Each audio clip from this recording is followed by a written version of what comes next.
یہ بڑی حیران کن بات ہے کہ سمجھانے والا اللہ ہے اور کتاب اس نے اپنے نبی پر نازل کی، اور آپ صلی اللہ علیہ وآلہ وسلم کا اخلاق پر مبنی انداز، اس کے باوجود اللہ تعالیٰ کہہ رہا ہے کہ سلیبس بھی بہترین، نازل کرنے والا بھی سب سے اعلیٰ عرفہ، اور جو ہستی اس دعوت حق کو آگے پہنچا رہی ہے اس کے اخلاق میں بھی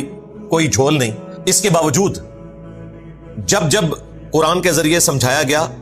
تو ان کی سرکشی میں اضافہ ہی ہوتا چلا گیا۔ یہ ان لوگوں کے لیے جو حق بات کو قبول نہیں کرنا چاہتے، پھر انہیں ہر سچائی کی بات سے چڑ ہونا شروع ہو جاتی ہے۔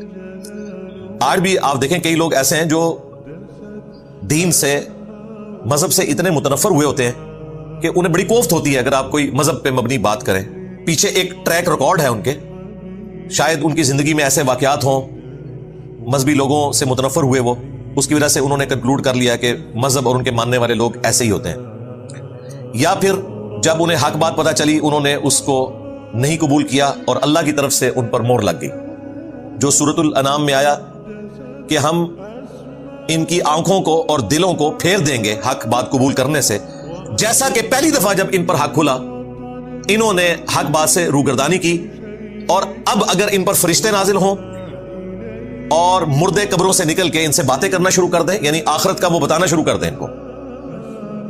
اور ہر وہ چیز جس کا وعدہ کیا گیا، یعنی عذاب قبر، عذاب آخرت، فرشتے، یہ ان کی نظروں کے سامنے بھی آ جائیں، تب بھی حق بات کو قبول نہیں کریں گے۔ یہ ہے پوائنٹ آف نو ریٹرن، ختم اللہ علی قلوبہم وعلی سمعہم وعلی ابصارہم۔ تو یہ سٹیج آ جاتی ہے۔ اس کا قطعاً یہ مقصد نہیں کہ کوئی شخص یہ کہے کہ قرآن ایک ایسی کتاب ہے جو لوگوں کی گمراہی میں اور نفرت میں اضافہ کرتی ہے، نہیں۔ قرآن کی مثال اس رحمت کی بارش کی سی ہے جو اچھی زمین پر پڑتی ہے تو وہاں سے فصل نکلتی ہے، اور اگر تعفن والی جگہ پر پڑتی ہے تو وہاں سے بدبو پھیلتی ہے۔ وہ تعفن خود انہوں نے اپنے لیے کمایا ہوا ہے، ورنہ اللہ تعالیٰ نے تو اس کتاب کے بارے میں کہا کہ یہ انسان کے روحانی امراض کی شفا کے طور پر نازل ہوئی ہے، اس کی صفائی کرنے کے لیے ہے، اور اس میں کوئی تفریق نہیں ہے کہ یہ اہل ایمان کے لیے ہدایت ہے اور کافروں کے لیے نہیں ہے۔ ھدی للناس وبینات من الہدی والفرقان۔ بل یہ جب بھی میں قرآن میں پڑھتا ہوں سورہ بنی اسرائیل کی، تو مجھے پریکٹیکلی اپنے مسلمانوں میں کافی سارے لوگ فیل ہوتا ہے کہ ان کے ساتھ بھی یہی معاملہ ہے کہ جب جب ان کے سامنے قرآن پڑھیں ان کی سرکشی میں اضافہ ہوتا ہے، ضد میں آ جاتے ہیں۔ جو لوگ توحید سے برگشتہ ہیں، آپ ان کے سامنے توحید سے متعلق آیات پڑھنا شروع کریں ان کا چہرہ لٹکنا شروع ہو جائے گا۔ سورہ المؤمنون میں تو یہاں تک آئے گا آگے چل کر، قریب ہے اے نبی یہ تم پر جھپٹ پڑے، تمہارے ساتھیوں پر۔ پھر سورہ المؤمن، سورہ غافر میں، سورہ الزمر میں، ان صورتوں میں یہ سارے مضامین آئے ہیں کہ جب اکیلے اللہ کا ذکر کیا جاتا ہے نا تو ان کے دل جو ہے وہ تنگ پڑ جاتے ہیں، دل بیٹھنا شروع ہو جاتے ہیں، اور جب اور ہستیوں کو ساتھ شامل کیا جاتا ہے تو یہ خوشیاں مناتے ہیں۔ یہ آج تک ہو رہا ہے۔ ہمارے ایک بھائی جو اس دعوت حق سے متاثر ہوئے، وہ عالم دین تھے لیکن انہوں نے اپنا سٹیٹس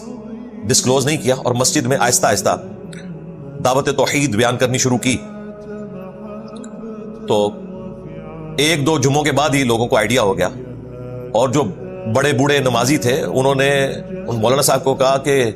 تسی ہر ٹائم اللہ نہیں دھوندے رہندے ہو، یعنی پنجابی کا محاورہ کہ استغفر اللہ تو بولی کہ تم ہر وقت اللہ کے ذکر کرتے ہو، ویسے یہ تو ایک نٹوریس مثال کے طور پر بات کی جاتی ہے نا، جیسے دھوبی کا کام ہر وقت کپڑے دھونا ہے تو وہ کہتے ہیں اللہ نہیں دھوندے رہندے ہو تسی، کوئی بزرگوں کا بھی ذکر کریا کرو۔ حالانکہ مسلمان کو تو جیلس ہونا ہی نہیں چاہیے اللہ کے ذکر سے۔ بزرگ، انبیاء، اہل البیت، اصحاب، ان سب کی زندگی کا مقصد کیا تھا؟ اللہ کا تعارف کروانا۔ تو یہ حقیقت بات ہے کہ جو لوگ توحید سے دور ہو جاتے ہیں ان پہ شیطان کا ایسا غلبہ ہوتا ہے کہ جب جب آپ قرآن سے آیات پڑھتے ہیں نا تو ان کی سرکشی میں اضافہ ہوتا ہے۔